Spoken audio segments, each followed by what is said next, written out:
உங்கள் தட்டில் என்ன சாப்பிடணுங்கிறத முடிவு பண்ண வந்தவர் இல்லை அவர், அது உங்கள் உரிமை தான். அவர் சொல்ல வந்தது, உங்கள் தட்டில் ஒருவேளை வயிற்றை நிரப்புவதற்காக இன்னொரு உயிரினுடைய வாழ்க்கையை கொள்வதற்கு உங்களுக்கு அதிகாரம் இல்லைங்கிறதான் சொல்ல வந்தார்.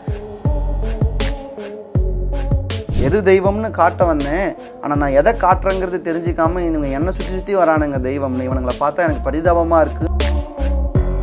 18ஆம் நூற்றாண்டுகளிலேயே ஒரு மனுஷன் சூரியனில் பொண்ணு இருக்கின்றதுன்னு எழுதுறாருன்னா அப்போ அவர் எந்த மாதிரியான இடத்துல இருக்கிறாரு, நம்ம இன்னும் எங்கே இருக்கோம் அப்படிங்கிறத மிராக்கள்.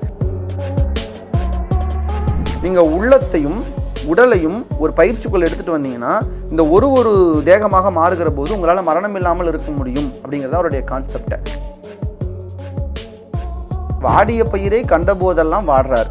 ஒரு பயிர் வாடினாலே வாடுறாரு, அப்புறம் அதை இவர் சாப்பிட்றாரு, அப்போ அதுக்கு மட்டும் தப்பு இல்லையா அப்படின்னு சில பேர் ரொம்ப இன்டெலிஜென்ட் கொஷின்ஸ் எல்லாம் கேட்க முயற்சி செய்வது உண்டு. ஒரே ஒரு கான்செப்ட் தான் வள்ளலார் சொல்ல வர்றது. என்னன்னா,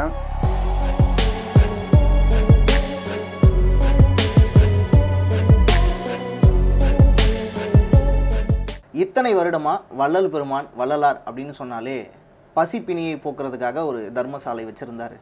அது மட்டும் இல்லாமல் அவர் சைவ உணவையே விரும்புவார். இவங்க ஃபாலோவர்ஸ் எல்லாருமே இப்படி தான் இருப்பாங்க அப்படின்னு ஒரு பொதுப்படையான கண்ணோட்டம் இருக்குது. இந்த 200 வயதை எட்டி இருக்கிறார் இன்றைக்கி வள்ளலார், அதுக்கு விழாக்கள்லாம் கொண்டாடுறாங்க.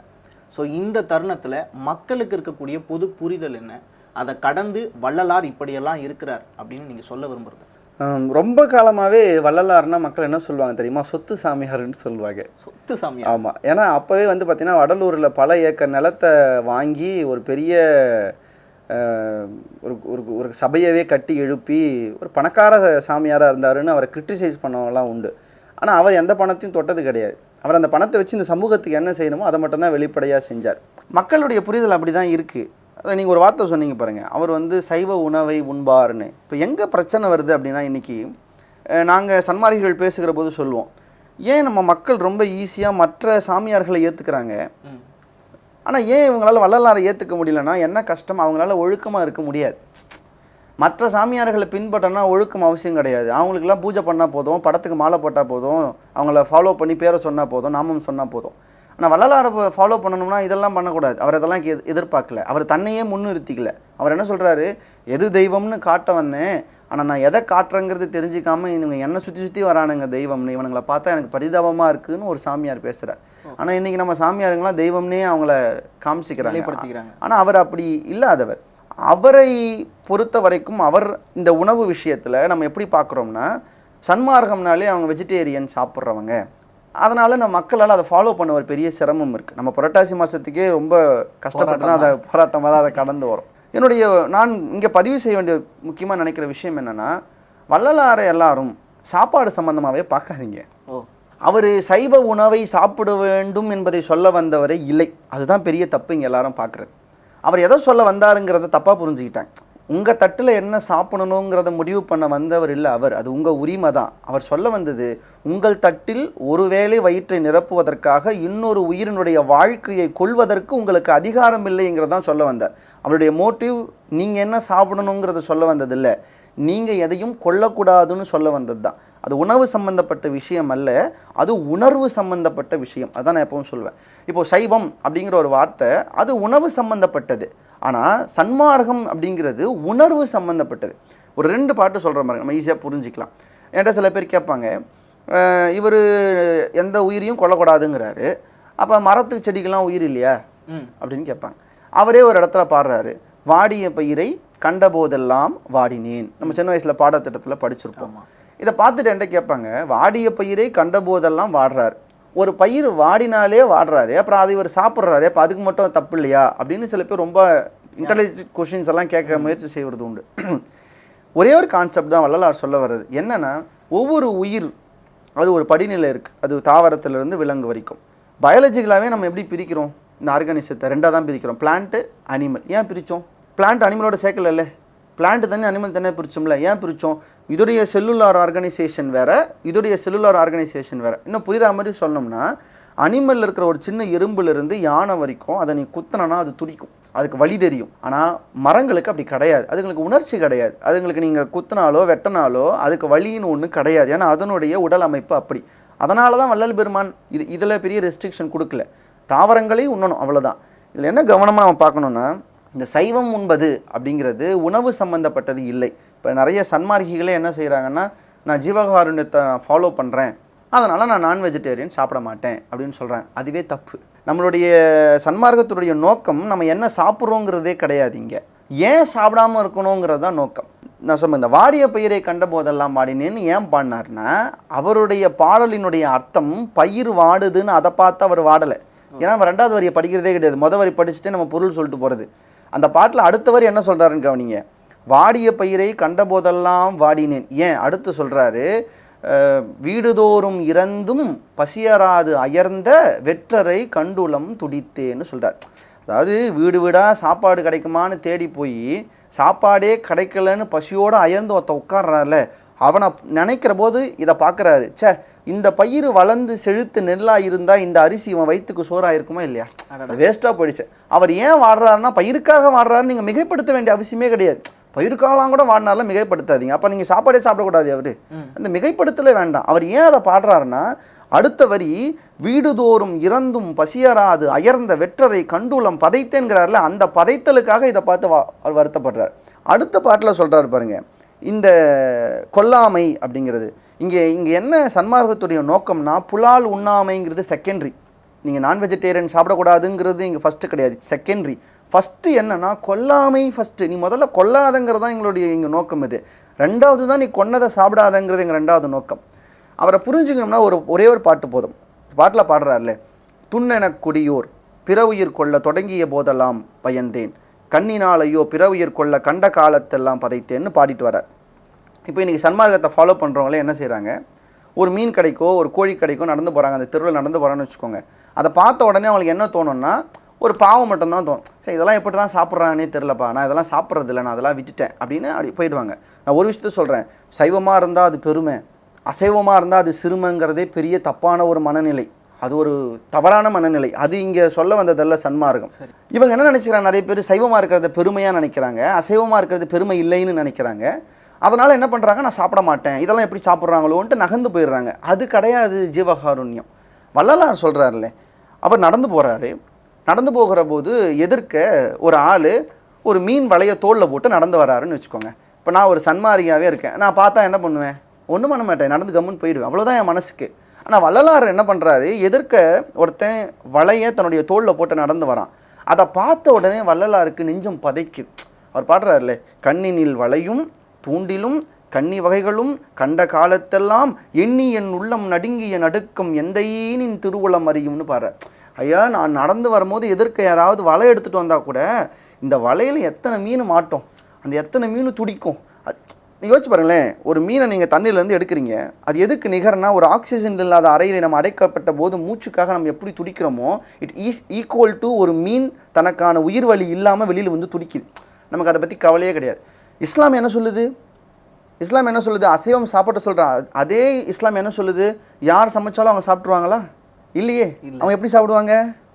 அவங்களுக்குன்னு ஒரு முறை இருக்குது. என்ன, அந்த உயிர் துடிக்காமல் கொன்று அதைத்தான் சாப்பிட வேண்டும்னு நபிகள் சொல்கிறார். அப்போ அவங்க அதை இன்றைக்கு வரைக்கும் ஃபாலோ பண்ணுறாங்க. அப்போ அவங்களுக்கும் தெரியுது ஒரு உயிர் துடித்து கொள்ளக்கூடாதுன்னு. ஆனால் அவங்க மீன் சாப்பிட்றாங்களே, மீனை அவங்க துடிக்காமல் கொண்டு சாப்பிட்றது இல்லையே. அப்போ எல்லாவற்றிலும் ஏதோ ஒரு தடுமாற்றம், ஒரு மடைமாற்றம் ஆயிடுச்சு. வள்ளலார் என்ன சொல்கிறாரு, ஒரு உயிரை துடித்து அது கொன்று அதுவும் வயிற்றுக்கு உணவாக வேண்டிய அவசியம் இல்லை. ஏன்னா இந்த உலகத்தில் நீ பிறந்து உன் வாழ்நாளுக்கு வாழ்கிற உரிமை உனக்கு எவ்வளவு இருக்கோ அதே உரிமை இன்னொரு உயிருக்கும் இந்த மண்ணில் வாழ இருக்குது. சிங்கம் ஒரு மானை வேட்டையாடுறதோ ஒரு புலி இன்னொன்று வேட்டையாடுறதுங்கிறது வேறு. அது அதனுடைய அறிவின்மை, அதுதான் அதனுடைய உணவு சங்கிலி, அது சாப்பிடுது. இப்போ நம்மளும் உணவு சங்கிலின்னு சொல்லலாம். என்னை பொறுத்த வரைக்கும் உணவு சங்கிலினாலும் மனுஷனுக்கு ஒரு உணர்வுன்னு ஒன்று இருக்குல்ல, வள்ளலார் அந்த உணர்விலிருந்து தான் இதை பார்க்குறாரு. இதை பார்க்குறாரே தவிர it's not depends upon the food. நம்ம என்ன சாப்பிடணுங்கிற கட்டளையை அவர் கொடுக்கல. அவர் பரிதாபப்படுறார், அவரால் தாங்கிக்க முடியல. ஒரு உயிர் கொல்றதா அவரால் தாங்கிக்க முடியல. நம்மளால் அது பெருசாக கிடையாது. நம்ம எதிர்க்கவே ஒரு பெரிய கூண்டில் ஒரு 5 கோழி கூட இருக்க முடியாத ஒரு கூண்டில் ஒரு 50 பிராய்லர் கோழியை போட்டு நசுக்கி எடுத்துகிட்டு போவான். நம்மளால் அதை பார்த்தா பெருசாக ஒரு ஃபீலே வராது. ஆனால் நம்மளை அந்த மாதிரி ஒரு 5 பேர் இருக்கிற அறையில் 50 பேரை போட்டால் நமக்கு எவ்வளோ ஃபீல் இருக்குங்கிறத அந்த இடத்துலேருந்து நம்ம யோசிக்கிறதே கிடையாது. வள்ளலார் அதை தான் இந்த உலகத்துக்கு சொல்ல வரார். உனக்குள்ளே ஒரு ஆன்மா இருக்கா, இந்த கோழிக்குள்ளே ஒரு ஆன்மா இருக்கா, நீ உடம்புல மனுஷன், அது உடம்புல கோழி. ஆனால் உனக்குள்ளே இருக்க ஆன்மாவும் அதுக்குள்ளே இருக்கிற ஆன்மாவும் ஒன்று தானே. அப்போ உன்னுடைய ஆன்மா என்ன துன்பப்படுமோ அதே தானே அந்த ஆன்மாவும் துன்பப்படும். அப்போ ஏன் அந்த அக்கறை உனக்கு இல்லைன்னு தான் ஆன்ம நேய ஒருமைப்பாட்டு உரிமையை இந்த உலகத்துக்கு சொல்ல வந்தார். இப்போ சன்மார்க்கம் எங்கே மற்றதுலேருந்து வேறுபடுது அப்படின்னு கேட்டிங்கன்னா, மற்ற எல்லாமும் சொல்ல வந்த கருத்துகள் எல்லாம் வேறு. ஆனால் வள்ளலார் சொல்ல வந்தது, இந்த மண்ணிலே மனிதர்கள் தயவோடும் கருணையோடும் இருக்க வேண்டும் என்பதற்காகவே அவர் சொல்ல வந்த விஷயம் தான் இந்த சன்மார்க்கம். வள்ளல் பெருமான் வந்து ஆன்மீகத்தை கடந்து பசிக்காக பசியாற்றினார். உயிர்களுக்கு எல்லாமே வந்து இறந்துடக்கூடாது, அந்த உயிர்களெல்லாம் நினச்சி வாடினார். எங்கேயோ நடக்கிற விஷயத்துக்காகலாம் வாடினார். இது எல்லாத்தையும் கடந்து ஆன்மீகத்தை கடந்து வள்ளலார் என்ன பண்ணார்? வள்ளலாரை நம்ம இன்னும் ஒரு வேறு இடத்துக்கு எடுத்துகிட்டு போக வேண்டிய கட்டாயம் நமக்கு இருக்குது. அதுவும் குறிப்பாக தமிழர்களுக்கு இருக்குது. ஏன்னா நம்ம நிலத்துக்கும் நம்முடைய குடிக்கும் நம்முடைய தமிழ் குலத்துக்கும் கிடைத்த ஒரு மாபெரும் ஒரு பிம்பம் தான் வள்ளலார். அவரை நான் வெறும் ஆன்மீகத்தோடு நிறுத்தினோம்னா நம்ம அது அவருக்கு சேர பெரிய பாவம் தான். அது நம்முடைய அறியாமையும் கூட.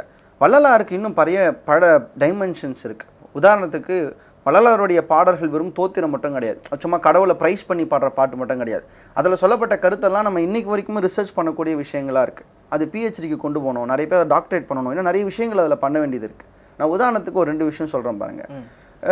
நமக்கு அண்டம் பற்றி பேசுகிறோம், ஸ்பேஸ் பற்றி பேசுகிறோம். இதெல்லாம் எப்போ பெருசாக பேசப்பட்டோம்னா ஒரு 19ஆம் நூற்றாண்டுடைய ஆரம்பத்தில் இருந்து தான் நம்ம அதிகமாக பேசப்படுறோம். இந்த அண்டம் எப்படி உருவாச்சுன்னு நமக்கு தெரியும்.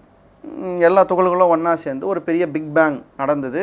அது வெடிஞ்ச போது இந்த துகள்கள் எல்லாம் அண்டம் அப்படியே எக்ஸ்பேண்ட் ஆக ஆரம்பிச்சது, சிதற ஆரம்பிச்சதுன்ற இந்த எக்ஸ்பேன்ஷன் ஆஃப் ஸ்பேஸ் அப்படிங்கிறது வந்து 1928 ஹபில் அப்படிங்கிற ஒரு சயின்டிஸ்ட்டும் இன்னொரு ஜெர்மானிய சயின்டிஸ்ட்டும் தான் முதல்ல இந்த உலகத்துக்கு சொல்கிறாங்க. அவங்க வான்நோக்கியில் பார்க்குற போது ஒரு நட்சத்திரம் வெடியுது, பர்ஸ்ட் ஆகுது, ஒரு பிக் பேங் தியரி ஒன்று நடக்குது. அது என்ன ஆகுதுன்னா ஒரு நாள் மாற அதனுடைய எல்லை அதிகரிச்சுட்டு போகிறத கவனிக்கிறாங்க. அப்போ என்ன சொல்கிறாங்கன்னா, இந்த அண்டம், இந்த ஸ்பேஸ் வந்து ஒரு நிலையாக இல்லை. ஐன்ஸ்டீன் முதல்ல என்ன சொல்லிடுறாருன்னா மாறிலிங்கிற ஒரு கோட்பாட்டை சொல்கிறார், இந்த அண்டம் மாறாததுன்னு. அப்புறம் அவரே புரிஞ்சுக்கிறாரு, நான் தப்பாக சொல்லிட்டேன், இந்த அண்டம் மாறிலிங்கிற கோட்பாட்டை நான் வந்து திரும்ப பெற்றுக்கிறேன்னு சொல்லிடுறாரு. அப்போ அண்டம் வந்து ஒரு நிலையாக இல்லை, இது எக்ஸ்பேண்ட் ஆகிட்டே போயிட்டுருக்கு. ஒரு பொருள் வெடிஞ்சு இது எக்ஸ்பேண்ட் ஆகிட்டே போயிட்டே இருக்குது. இது போயிட்டே இருக்கும். ஒரு கட்டத்துக்கு மேலே இதோடைய எக்ஸ்பேன்ஷன் நின்றுடுச்சுன்னா என்ன ஆகும்னா இது திரும்ப சுருங்க ஆரம்பிக்கும். இது திரும்ப சுருங்கி மொத்தமாக ஒன்றா சேர்ந்துடும். அதை தான் நம்ம பிளாக் ஹோல் தியரின்னு சொல்கிறோம். அப்போ ஒன்று பிரகாசமாகி வெடிகிறதும் திரும்ப அது கருந்துளையாகி எல்லாத்தையும் ஈர்க்கிறதும். இதை வந்து 1928க்கு அப்புறம் ஹபில் மாதிரியான சயின்டிஸ்ட் சொன்னதுக்கப்புறம் தான் அப்படி ஒரு விஷயம் இருக்குங்கிறதே உலகத்துக்கு தெரியும். ஆனால் நீங்கள் நம்ப மாட்டீங்க, 18ஆம் நூற்றாண்டினுடைய இடைக்காலத்தில் வாழ்ந்த வள்ளலார் அண்ட விரிவியல் அப்படின்னு ஒரு பாட்டு எழுதுகிறார். ஒரு தலைப்பின் கீழே ஒரு ஸ்லோகங்கள் எழுதுகிறார். அதில் ஒன்றுத்தில் சொல்கிறாரு, ரொம்ப ஆச்சரியமான பாடல் அது. அதில் சொல்கிறாரு, அண்டப்பகுதியில் விரிவியல் அணைவியல் அழியுற வகுத்த அருட்பெருஞ்சோதின்னு பாடுறார்.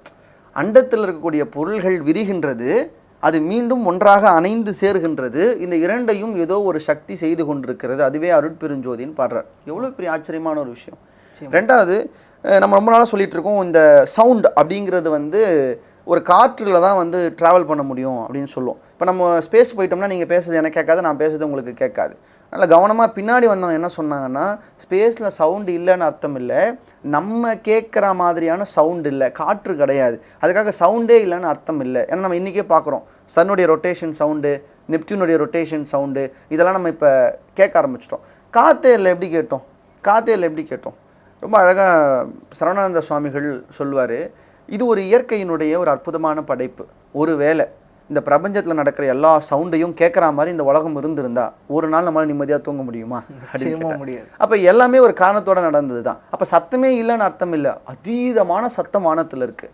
அதை நம்மால் கேட்கக்கூடிய அலைநீளத்தில் இல்லை, ஏன்னா காற்று கிடையாது. அப்போ எப்படி இந்த சவுண்ட் ட்ராவல் ஆகுதுன்னா மின்காந்த அலைகளால் இந்த சத்தம் ட்ராவல் ஆகுது. அதை தான் நம்ம ஆளுங்க ஸ்பெக்ட்ரமில் ஈர்த்து சவுண்டாக நம்முடைய காதுகளுக்கு கேட்குற மாதிரி மாற்றி கொடுக்குறாங்க.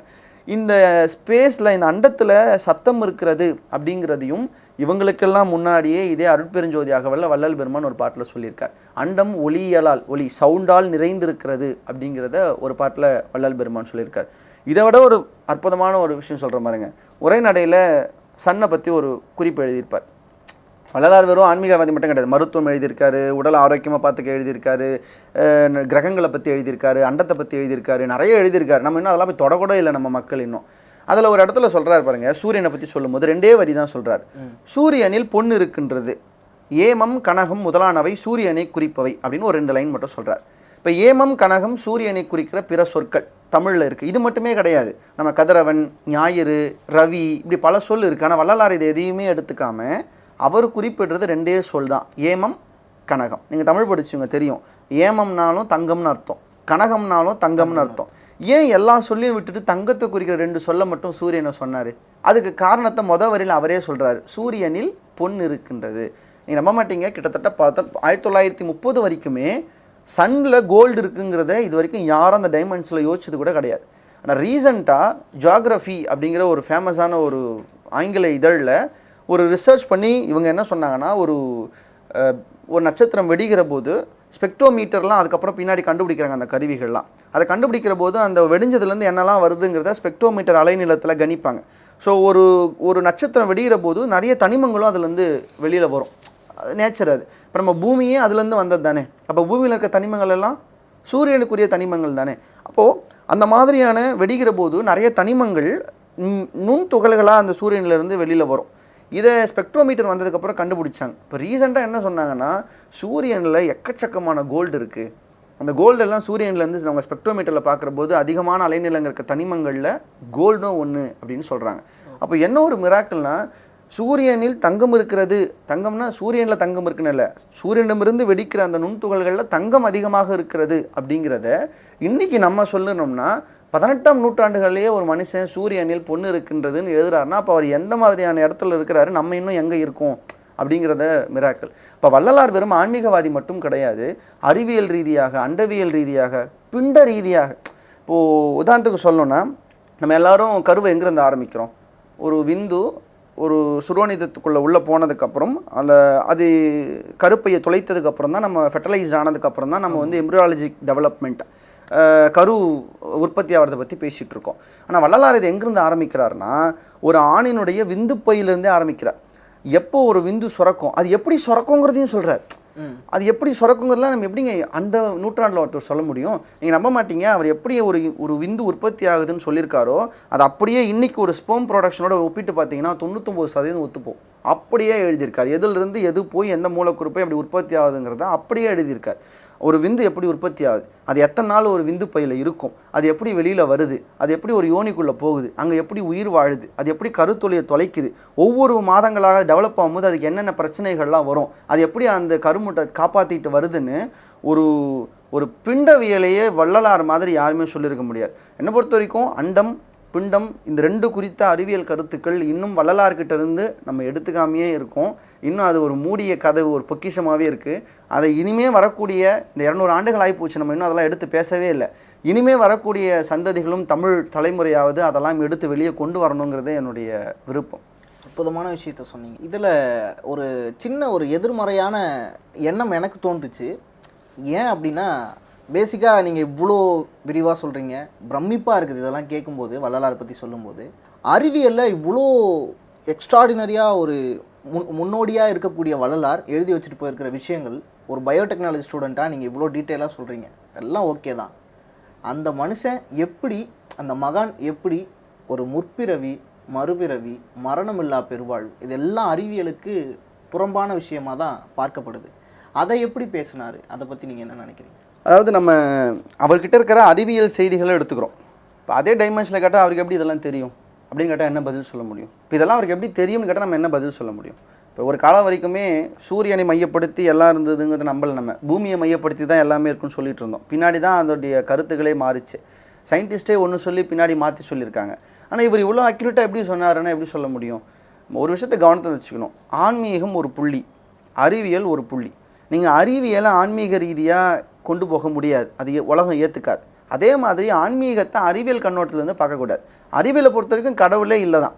அப்போ கடவுளே இல்லைங்கிற கான்செப்டில் இருக்கிற சயின்ஸை வச்சு ஒரு நம்பிக்கை சார்ந்த ஒருத்தரையோ ஒரு மார்க்கத்தையோ இல்லை அவரை சார்ந்த எல்லா விஷயத்தையும் அதை நோக்கி நம்ம நகர்த்தி கொண்டு போக முடியாது. அதுக்கு இன்னும் காலம் எடுக்கும். அவர் சொன்ன எல்லாமும் சரியா, எல்லாமே உண்மைதானான்னு அறிவியல் ரீதியாக நம்ம கருதணும்னா, இந்த முற்பிறவி மறுபிறவிங்கிறது ரொம்ப காமனாகவே இந்த உலகத்தில் இருக்கக்கூடிய ஒரு விஷயம்தான். அதை தான் வள்ளலாரும் சொல்கிறார். ஆனால் இதில் வள்ளலார் எல்லாரும் சொல்லாமல் புதுசாக சொன்ன ஒரு விஷயம் என்னென்னா, நீங்கள் பாயிண்ட் அவுட் பண்ண மரணம் இல்லாத பெருவாழ்வு. இன்னும் சொல்லணும்னா சன்மார்க்கத்தினுடைய முக்கிய லட்சியம் அப்படின்னு சொல்லுவாங்க. இப்போ எல்லாத்துக்கும் ஒரு லட்சியம் இருக்கும்ல. நம்ம ஒருக்குள்ளே நான் போகிறேன்னா எதுக்காக போகிறேன் அப்படின்னு எனக்கு அந்த மோட்டிவ், ஒரு இலக்கு ஒன்று இருக்கும்ல. சன்மார்க்கத்தினுடைய இலக்கு என்னன்னா மரணம் இல்லாத பெருவாழ்வு தான். ஆனால் அதை வள்ளலாருக்கு அப்புறம் யாருமே அப்படி ஒரு இலக்கை அடையலை, அது உண்மை. வள்ளலார் அதை அடைஞ்சாருன்னு சொல்கிறோம்.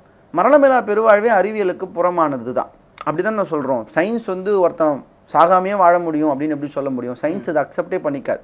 ஒருத்தன் பிறகுறான்னா அவன் செத்தே ஆகணும். நீங்கள் இங்கே தான் வள்ளலார் புரிஞ்சுக்கணும்.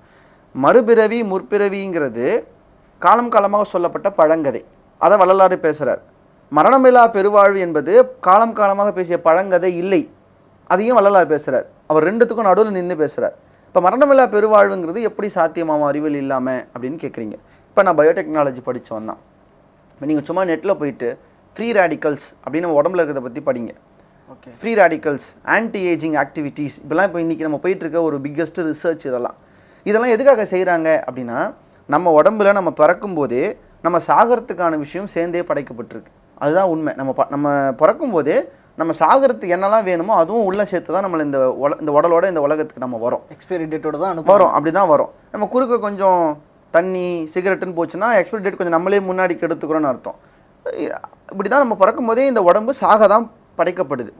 ஆனால் இந்த நாள் ஆக ஆக நமக்கு நிறம் போகிறது, நமக்கு சுருக்கம் வர்றது, வெள்ளை முடி வர்றது, இதெல்லாம் எதனால் நடக்குதுன்னா, முதல்ல நமக்கு மூப்பு வயதாகும். வயதானதுக்கு பிறகு எல்லா விதமான உறுப்புகளினுடைய செயல்பாடுகளும் குறைய ஆரம்பிக்கும். எல்லாம் குறைஞ்சதுக்கப்புறம் ஒரு கட்டத்தில் நோய்கள் வந்துச்சுன்னா எதிர்க்கிற திராணி இல்லாமல் போகும், உடம்பு செத்து போகும். இதுதான் மரணத்தினுடைய கோட்பாடு. ஆனால் வள்ளலார் என்ன சொல்ல வர்றாருன்னா, இதை நம்மால் மாற்ற முடியும்னு சொல்கிறார். ஒத்துக்கிறேன், மரணம் இல்லாமல் இருக்கிறது கம்ப்ளீட் அகைன்ஸ்ட் ஃபார் சயின்ஸ்னால், இன்றைக்கி சயின்ஸ் என்ன ரிசர்ச் பண்ணிகிட்ருக்குன்னா அந்த மரணம் இல்லாமல் இருக்கிறதுக்கான ரிசர்ச்சை தான் பண்ணிகிட்ருக்கு. பண்ண முடியும்னு சொல்லுது. இந்த ஃப்ரீ ரேடிக்கல்ஸை நம்ம ஸ்டாப் பண்ணோம்னா, ஆன்டி ஏஜிங் ஆக்டிவிட்டியை கண்டினியூ பண்ணோம்னா இந்த உடம்பை சாகாமல் வச்சுக்கலாங்கிறதான் இன்றைக்கி ரிசர்ச் பண்ணிகிட்டு இருக்காங்க. இதை அன்றைக்கி ஒருத்தர் செஞ்சுட்டாருன்னு நாங்கள் சொல்கிறோம். அன்றைக்கி இதை ஒருத்தர் செஞ்சுட்டார். இது எப்படி செய்ய முடியும், இது எப்படி சாத்தியம்னு கேட்டோம்னா, நம்ம இன்னும் அந்த அளவுக்கான அறிவுக்கு நம்ம வரல, அவ்வளோதான் நாங்கள் சொல்ல முடியும். எங்கள் நம்பிக்கையிலேருந்து சொன்னோம்னா ஒருத்தர் அதை செஞ்சுட்டாரு, நீங்கள் அதை புரிஞ்சுக்கணும்னா இன்னும் உங்களுக்கு அதுக்கான நாள் வரும்னு சொல்கிறேன். ஸோ உதாரணத்துக்கு சொல்கிறேன் பாருங்க, இப்போ ஒரு படம் ஒன்று வந்துச்சு. அந்த படத்தில் வந்து பார்த்திங்கன்னா அந்த பெண் கதாநாயகி அவங்களுக்கு ஒரு ஆக்சிடென்டெல்லாம் அவங்க ட்ரக் எடுத்துகிட்டு போகிற போது வயிற்றுலேயே ஒரு ட்ரக் வந்து பிளாஸ்ட் ஆகிடும். அது அவங்களுடைய மூளை நரம்புகள் எல்லாம் போயிட்டு வேறு மாதிரியான ஒரு துரிதப்படுத்தி அவங்கள ஒரு ஒரு பவர் கொடுத்துரும். அவங்களுக்கு நிறைய சூப்பர் பவர் அவங்களுக்கு வர ஆரம்பிச்சிடும். அது ஒரு கட்டத்துக்கு அவங்களுடைய அறிவு அதிகரித்து அந்த படமே பார்த்திங்கன்னா ஒன்று ஒன்றா லோட் ஆகிட்டு போகும். 20%, 30%, 50% அவங்களோட அறிவு மேலோங்கி வர்றது அந்த படத்தில் காமிப்பாங்க. 100% வந்ததுக்கப்புறம் அந்த பொண்ணு என்னவா தெரியுமா? இன்விசிபிள் ஆகிடுவா. அதை தான் இவர் செய்கிறார். ஓகே, அதை தான் இவர் செஞ்சார். இவர் தன்னுடைய உடம்பை அசுத்த தேகமாக இருக்கிறத சுத்தப்படுத்துகிறார். இது ஒரு ப்ராசஸ். உங்களுக்கு சாதாரணமாக சொல்கிறேன், அவரே எழுதியிருக்கார். அசுத்த தேகம் இதை சுத்த தேகமாக்கணும், சுத்த தேகத்தை பிரணவ தேகமாக்கணும், பிரணவ தேகத்தை ஞான தேகமாக்கணும், ஞான தேகமானால் இந்த தேகத்துக்கு ஒளி கிடச்சிருங்கிறார். இது லைட்டனிங் ஆகிடும் இந்த தேகம்னு சொல்கிறார். இந்த ஒரு படிநிலை மாறுறது இருக்குல்ல, இது சும்மா சாதாரணமாக படுத்து எழுந்து மாறுறது கிடையாது. இதை மாறுறதுக்கு நிறைய ஆண்டுகள் தேவைப்படும்னு சொல்கிறார். அதனால தான் வள்ளலார் பல இடங்களில் காலம் உள்ள போதேன்னு சொல்வார். நமக்கு டைம் நிறைய கிடையாது, இருக்கிற நேரத்துக்குள்ளே நீ பண்ணாதான் உன்னால் இந்த மரணம் இல்லாத பெருவாழ்வை அடைய முடியும். அப்போ சரியான நேரத்தில் இந்த ஒன்று நீங்கள் மாறுறதுக்கு ஒரு ப்ராசஸ் சொல்கிறார். நீங்கள் ஒரு அசுத்த தேகத்தை சுத்த தேகமாக மாற்றணும்னா அதுக்கு ஒரு ப்ராசஸ் இருக்குது. உணவு பழக்கம் இருக்குது, உடற்பயிற்சி இருக்குது, தியானம் இருக்குது, இதெல்லாம் இருக்குது. இதை தாண்டி ஜீவகாரணியங்கிற தயவு கருணை வேணும். நீங்கள் உள்ளத்தையும் உடலையும் ஒரு பயிற்சிக்குள்ளே எடுத்துகிட்டு வந்தீங்கன்னா இந்த ஒரு தேகமாக மாறுகிற போது உங்களால் மரணம் இல்லாமல் இருக்க முடியும் அப்படிங்கிறது அவருடைய கான்செப்டை. இதை அவரே பதிவு செய்கிறார். இந்த தேகத்தை மொத்தமாக லைட்டனிங் ஆக்கி இன்விசிபிள் ஆக்குறார். அதுதான் அவர் செஞ்சது. இது எப்படி நம்ப முடியும் அறிவியலால் அப்படின்னா, அது அறிவியல் தான் எதிர்காலத்தில் பதில் சொல்லணும். ஏன்னா இன்றைக்கி ஸ்ட்ரிங் தியரின்னு ஒன்று புதுசாக அறிவியல் ஒரு டைமென்ஷன் எடுத்துகிட்டு வந்திருக்காங்க. உங்களை கேள்விப்பட்டிருப்பீங்க. ஸ்ட்ரிங் தியரிங்கிறது என்னென்னா, நம்ம பார்க்குறது எல்லா பொருளையும் 3 டைமென்ஷனில் தான் பார்க்குறோம். 1D 2D 3D அவ்வளோதான் பார்த்துட்ருக்கோம். அதை தாண்டி பல டைமென்ஷன் இந்த உலகத்துக்கு இருக்குதுன்னு சொல்கிறாங்க. அதில் ஒரு டைமென்ஷன் தான் இந்த எல்லா பொருள்களையும் ஸ்ட்ரிங் தியரியால் பார்க்குறாங்க. அதாவது இது எல்லாவற்றையும் ஒரு வேவ் லென்த்தாக பார்க்குறாங்க. அப்போ சயின்டிஸ்ட் என்ன சொல்கிறாங்கன்னா, இந்த ஸ்ட்ரிங் தியரி பற்றி சொல்லும்போது, ஒருவேளை நம்ம இந்த எல்லா பொருள்களினுடைய ஒரு குறிப்பிட்ட டைமென்ஷனை கண்டுபிடிச்சிட்டோம்னா அந்த டைமென்ஷனோட நம்ம பொருந்திக்கிட்டோம்னா எல்லா பொருளாகவும் நம்மால் மாற முடியும் அப்படின்னு சொல்கிறேன். சும்மா சர்ச் பண்ணி, நான் சும்மா சொல்லலை, பாருங்கள். இதெல்லாம் வந்து இனிஷியல் ஸ்டேஜில் இருக்கக்கூடிய விஷயங்கள் தான். ஆனால் அதுக்காக வலிந்து எடுத்துகிட்டு வந்து இதை தான் வள்ளலார் பண்ணாருன்னு சொல்ல வரல. நான் நியாயப்படுத்தவும் முயற்சி செய்யலை. நான் சொல்கிறேன், இன்றைக்கும் இதை நோக்கி தானே போயிட்டுருக்கோம். இப்போ அறிவியல் இதை நோக்கி போகுதா இல்லையா? அதை அவர் செஞ்சுருக்காருன்னு சொல்ல வரும். அதை நம்ப முடியலன்னா நம்மக்கிட்ட ஆதாரம் இல்லை. அவர் நம்மக்கிட்ட கேமராலாம் வச்சுட்டு அப்படி மறைஞ்சிருந்தாருன்னா நம்ம நம்பி இருக்கலாம். ஆனால் அப்படி ஒரு சம்பவம் நடக்கலை. அவர் திருக்காப்பிட்டு உள்ளே போகிறாரு. போகிறதுக்கு முன்னாடி எல்லாரை பற்றியும் சொல்கிறாரு, நான் இப்போ உள்ளே போகிறேன், இனி நான் உங்கள் எல்லோருக்குள்ளும் கலந்து கொள்வேன் அப்படின்னு சொல்கிறாரு. நீங்கள் இந்த கதவை திறந்தாலும் கூட இறைவன் என்னை காட்டி கொடாருன்னு சொல்கிறாரு. கதவை சாத்திக்கிட்டாரு. 14-15 நாள் ஆகுது. இந்த விஷயம் அந்த கலெக்டருக்கு போகுது. அப்போ காலனியல் பீரியட், பிரிட்டிஷ் பீரியடு. அப்போ ஒரு ஆங்கில அரசு அதிகாரி தான் கலெக்டராக இருக்கார். இப்போ அவர் ஆட்களை கூட்டு வந்து என்ன ஒருத்தனை உள்ளே வச்சு பூட்டி வச்சுருக்காங்கன்னு அவங்க பார்வையில் அதை அவங்க தப்பாக கூட பார்க்கலாம். அவங்க அந்த கதவை திறக்க சொல்கிறாங்க. திறந்து பார்க்குற போது உள்ளே எதுவும் இல்லை, வெறும் அறையாக இருக்கிறது. கவர்மெண்ட் ரிப்போர்ட்டை என்ன எழுதுறாங்கன்னா வள்ளலாரை காணவில்லைன்னு தான் எழுதுறாங்க. அவர் மரணித்து விட்டார்னு எழுதலை. அப்போ அவங்கள பொறுத்த வரைக்கும் அவ்வளோதான் கவர்மெண்ட் பதிவு செய்ய முடியும், காணவில்லை அவ்வளோதான். ஆனால் இது நம்புகிற எங்களை பொறுத்த வரைக்கும் அவர் மறைந்திருக்கிறார். தன்னுடைய தேகத்தை ஒரு ரிஃபைன் பண்ணி அவர் ஒளி உடம்பை அடைந்து மறைந்து விட்டார் அப்படிங்கிறது எங்களுடைய நம்பிக்கை. ஏன்னா அவர் பல பாடல்கள் அது எழுதியிருக்கார். என் தேகம் எப்படி மாறி இருக்கு, நான் என்னென்ன ஃபீல் பண்ணுறேன், என்னுடைய எச்சில் எப்படி இனிக்குது, என்னென்னலாம் மாற்றங்கள் உடம்புக்கு வரும் இதை செய்யும் போதுன்னு ஒரு பெரிய புரோட்டோகால் எழுதியிருக்கார். அதை நம்ம மறுக்கணும்னா அந்த புரோட்டோகாலை நம்ம ஃபாலோ பண்ணணும். ஃபாலோ பண்ணி நடக்கலாம் நம்ம மறுக்கணும். நம்ம முதல்ல ஃபாலோவே பண்ணுறது கிடையாது. ஃபாலோ பண்ணிவிட்டு மறுங்க. அவ்வளோதான் அறிவியலுக்கு நான் சொல்ல வேண்டிய விஷயம். சமீபத்தில் இந்தியாவோட 75வது சுதந்திர தினத்தை முன்னிட்டு நாடு முழுவதும் கிட்டத்தட்ட 60,000 எழுத்தாளர்களை இந்த யுவா அப்படின்னு ஒரு திட்டம், எழுத்தாளர்களுக்கான ஒரு திட்டத்தை அறிவித்து அதில் எழுத்தாளர்களை தேர்வு செய்கிறாங்க. அந்த 60,000 பேரில் நாடு முழுவதிலும் இருந்து வெறும் 75 பேர் மட்டும்தான் தேர்வு செய்கிறாங்க. அந்த 75 பேரில் தமிழகத்திலேருந்து 3 பேர்கள். அதில் ஒருத்தராக நீங்கள் தேர்வாகி ஒரு புத்தகத்தையே எழுதி முடிச்சிருக்கிறீங்க. இந்த புத்தகம் பாரத பிரதமரோட கையால் கூடிய விரைவில் வெளியாக இருக்கிறது. அதற்கு எங்கள் டாட்ஸ் மீடியா சார்பாக வாழ்த்துக்கள். நன்றி. நிறைவாக ஒரே ஒரு கேள்வியோடு முடிக்கிறேன். இப்பேற்பட்ட பல செயல்களை செஞ்சிட்ருக்கீங்க, பல தளங்களில் இயங்கிட்டுருக்கீங்க. இன்றைய இளைஞர்களுக்கு நீங்கள் சொல்லக்கூடிய வழிமுறைகள் என்ன, வழிகாட்டுதல் என்ன? அவங்களும் உங்களை மாதிரி வரணும், அதாவது நீங்கள் ஒரு தளத்தில் இயங்குனீங்கன்னா உங்களை மாதிரி வரணுன்றவங்க ஒரு தனி ஃபாலோவர்ஸ்ன்னு சொல்லலாம். பல்வேறு தளங்களில் இயங்கிட்டு இருக்கீங்க. உதாரணமாக சொல்லணும்னா ஒரு இலக்கிய பேச்சாளர், ஒரு பட்டிமன்ற பேச்சாளர், அது மட்டும் இல்லாமல் ஒரு ஆன்மீக சொற்பொழிவாளர், ஒரு ஆசிரியராக இருக்கிறீங்க, எழுத்தாளராக இருக்கிறீங்க. அது மட்டும் இல்லாமல் இன்னும் கற்கை ஃபவுண்டேஷன் அது நடத்திட்டுருக்கீங்க. தமிழுக்காக சில விஷயங்கள் பண்ணிகிட்ருக்கீங்க. இதுக்கு முன்னாடி தமிழ் சிறகுகள்னு ஒரு இயக்கம் வேறு வச்சுருந்தீங்க. இப்படி பல்வேறு தளங்களில் இயங்கிட்டு இருக்கீங்க. இன்றைக்கி வரக்கூடிய இளைஞர்களுக்கு நீங்கள் காட்டக்கூடிய வழிகாட்டலாம் என்ன? இப்போ ஒவ்வொருத்தரும் ஒரு விதமான கனவு இருக்கும், பாதை இருக்கும். எல்லாருக்கும் ஒரே மாதிரி கிடையாது. அதனால் நம்ம சொல்கிற அறிவுரை எல்லாருக்கும் பொருந்துகிற மாதிரி இருக்குங்கிறது எனக்கு நம்பிக்கையே கிடையாது. இது வரைக்கும் நம்ம அறிவுரை ஒரு ரோல் மாடலில் வளர்றவன்லாம் சொல்கிறதெல்லாம் சும்மா தான். எல்லாருமே அவங்க தனித்தன்மையோடு தான் வெளியில் வராங்க. என்னை பொறுத்த வரைக்கும் நான் காமனாக சொல்லணும்னா 2 விஷயத்தை தான் சொல்லுவேன். ஒன்று, நம்ம கனவு, எதை நம்ம கனவு காண்றோமோ அதுக்காக நம்ம நிறைய உழைக்கணும். சும்மா வீட்டிலே உட்காந்துட்டு இருந்து என்னுடைய ட்ரீம் நடந்துரும்னு நினைக்கக்கூடாது. ஒன்று, உழைக்கணும். அதை உழைக்கிறதுக்கு முன்னாடி நம்ம என்ன ஆகணும்னு நினைக்கிறோமோ அதுக்கு நம்ம தகுதியானவங்களாங்கிறத முதல்ல பரிசீலனை பண்ணிக்கணும். இப்போது நான் பாடகன் ஆகணும்னு ஆசைப்படலாம், ஆனால் என் குரல் விடிவி கணேசன் மாதிரி இருக்குன்னு வச்சுக்கோங்க, நான் பாடகன் தான் ஆவன்னு அடம்பிடிக்கக்கூடாது. நமக்கு ஒரு திறமை இருக்கும், நமக்கு ஒரு கனவு இருக்கும். இந்த கனவும் திறமையும் ஒன்றா இருக்கான்னு முதல்ல பார்த்துக்கணும். அந்த கனவுக்கான திறமை நம்மக்கிட்ட இருக்கான்னு பார்த்துக்கணும். எனக்கு மிமிக்ரியே வராது, நான் மிமிக்ரி ஆர்டிஸ்ட் ஆகணும்னு ஆசைப்படக்கூடாது. அப்போது இது ரெண்டும் ஒன்றா இருக்கான்னு பார்த்துக்கோங்க. ஒருவேளை உங்கள் கனவு வேறு, உங்கள் திறமை வேறுனா உங்கள் திறமைக்கு ஏற்ற கனவை நீங்கள் கோலாக வைங்க, இல்லை கனவுக்கு ஏற்ற திறமையை வளர்த்துக்க பாருங்கள். இந்த ரெண்டுலேயும் சரியாக இருந்தால் கண்டிப்பாக வெற்றி நிச்சயம். ரொம்ப அற்புதமாக சொன்னீங்க. இவ்வளோ நேரம் உங்களுடைய முக்கியமான வேலை சுமைகளுக்கு மத்தியில் எங்களுக்காக நேரம் ஒதுக்கி டாட்ஸ் மீடியாவில் பேசினதுக்கு ரொம்ப நன்றி. வணக்கம். நன்றி.